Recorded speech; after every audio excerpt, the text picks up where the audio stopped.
Guys, আজ দেশি মুরগি রান্না হচ্ছে, আলু ভাজা চলছে। আলু ভাজা তো সেই লেভেলের আলু ভাজা করেছে তো অজয়। না, এটা একটা টুবাই। অজয়কে জিজ্ঞাসা করো। অজয়কে জিজ্ঞেস করতে হবে না। অজয় তরকারিতে কি দিচ্ছে? বিটুদা, অজয় তুমি এটা কি দিলে? এটা আমাদের মেন কারিগর, মাংস কাটার কারিগর। মাংসটাকে পুরো পিস করেছে মিটুদা। 3খানা মুরগি পিস করেছে বাবু। দেখো মিস্ত্রিটা দেখো শুধু, এখন পুরো ড্রেস ফেস চেঞ্জ করে হিরো হয়ে আছে। এখানে অজয় মশলা গুলছে। কি কি দিচ্ছ অজয়? হলুদ, ঝাল ঝাল দিচ্ছে। এখানে মশলার একটা পেস্ট বানিয়ে নেবে বাবু।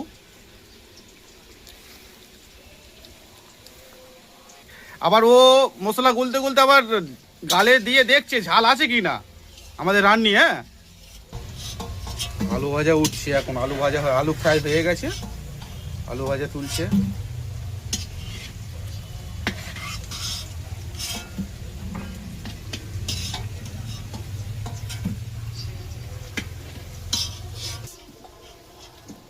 রান্না তো কন্টিনিউ চলছে আমাদের। আলু ভাজা হচ্ছে এখন। এই স্যালেড কাটবো, স্যালেড কাটা রেডি হয়ে গেছে, সব ছাড়ানো। স্যালেডটা কাটা হবে, তারপরে মাংস কষাটা পুরোটাই দেখাবো আপনাদেরকে। দেখতে থাকুন পুরো ব্লগটা ভালো লাগলে একটা সাবস্ক্রাইব করতে ভুলবেন না। নতুন নতুন ভিডিও পেতে সাবস্ক্রাইব করতে ভুলবেন না, ঠিক আছে? পেঁয়াজ,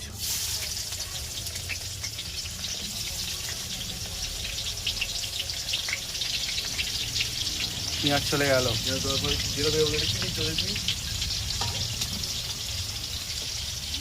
পেঁয়াজ দিলে তাই তো? পেঁয়াজটা একটু ভালো করে ফ্রাই করে নিচ্ছে। ও,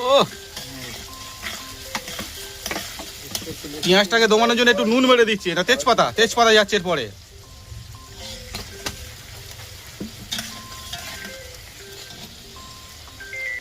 এরপর চলে যাচ্ছে ক্যাপসিকাম।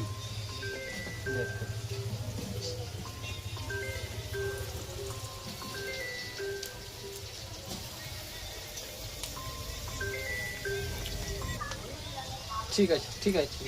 চলে যাচ্ছে আদা রসুন পেস্ট।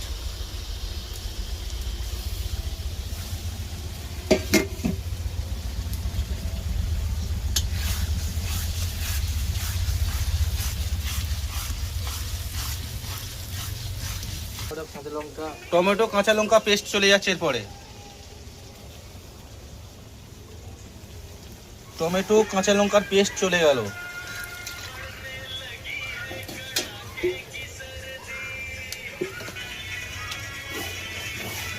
টমেটো কাঁচা লঙ্কা পেস্ট দিয়ে এবারে